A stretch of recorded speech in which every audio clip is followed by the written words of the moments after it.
Welcome pemirsa Ruang Komando. Kali ini kita akan membicarakan tentang bagaimana detik-detik terakhir Raja Louis ke-16 sebelum dikirim ke tempat pemancingan.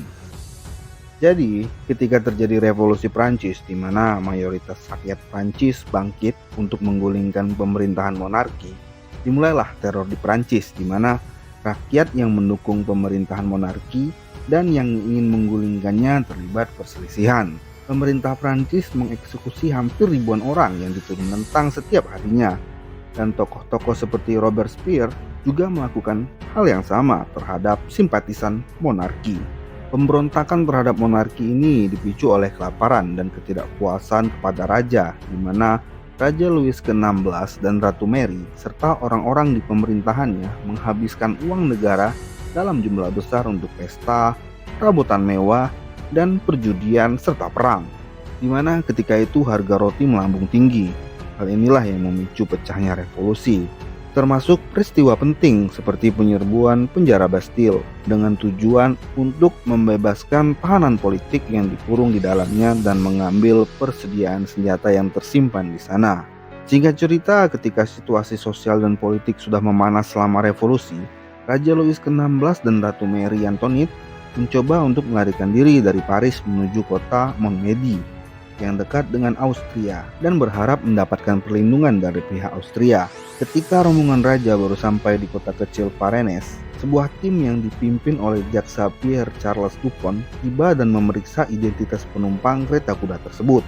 Mereka mengkonfirmasi bahwa orang yang ada di dalam kereta kuda tersebut adalah keluarga kerajaan yang sedang dalam pelarian. Berita tentang penangkapan mereka menyebar dengan cepat. Raja dan ratu kembali dibawa ke Paris sebagai tahanan untuk diadili, dan ia dipaksa untuk menghapus monarki dan Prancis menjadi republik. Louis sendiri diadili di depan konvensi nasional. Ia dituduh melakukan pengkhianatan tinggi dan kejahatan terhadap negara.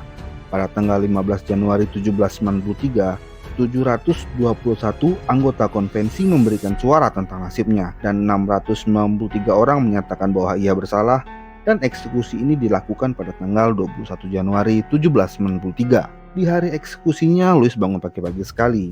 Pelayannya membantunya berpakaian dan kemudian ia dikunjungi seorang pendeta asal Irlandia untuk membuat pengakuan dosa. Louis dianjurkan untuk tidak bertemu dengan keluarganya karena itu mungkin akan terlalu berat baginya. Ia kemudian menceritakan keinginan terakhirnya kepada pendeta bahwa lambang kerajaan harus diberikan kepada putra sulungnya. Setelah itu dia pergi menuju kereta kuda yang sudah menunggunya. Dia duduk di dalamnya bersama pendeta dan dua orang penjaga di hadapannya. Kereta kemudian meninggalkan penjara pada pukul 9 menuju tempat eksekusi. Para pemain drum bermain untuk menyamarkan suara dukungan apapun kepada Louis selama rute menuju tempat eksekusi. Dan pada pukul 10 pagi, kereta yang membawa raja tiba di tempat eksekusi dan menuju ke area tempat di mana alat pancung dipasang. Alat ini diciptakan untuk menghukum orang dengan cepat, dan Raja Louis telah memberikan persetujuannya untuk hal itu bertahun-tahun sebelumnya.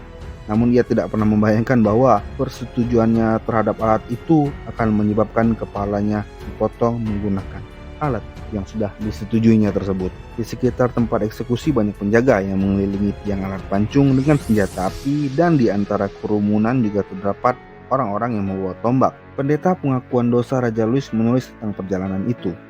Jalan menuju tiang gantungan sangat berat dan sulit dilalui. Raja terpaksa bersandar pada lengan pendeta, dan karena lambatnya langkah raja, pendeta takut bahwa raja bisa saja kehilangan keberaniannya. Namun betapa kagetnya pendeta itu ketika tiba di anak tangga terakhir menuju alat pancung. Pendeta itu mengatakan, "Dia tiba-tiba melepaskan lenganku, dan kulihat dia dengan langkah tegas menghampiri tiang pancungan dan mendekati algojo yang bernama Charles Henry Sanson yang akan melaksanakan tugas tersebut." Para pembantu sang algojo dengan cepat memotong rambut raja dan melepas kerah kemejanya untuk memastikan tidak ada apa-apa lagi di leher raja yang dapat mengganggu pemotongan yang cepat dan bersih. Ketika raja berada di atas tempat eksekusi, dia berteriak kepada kerumunan dan menyatakan bahwa ia tidak bersalah. Namun karena suara drum yang mengiringi eksekusinya, kalimatnya menjadi tersamarkan. Mon bon peuple!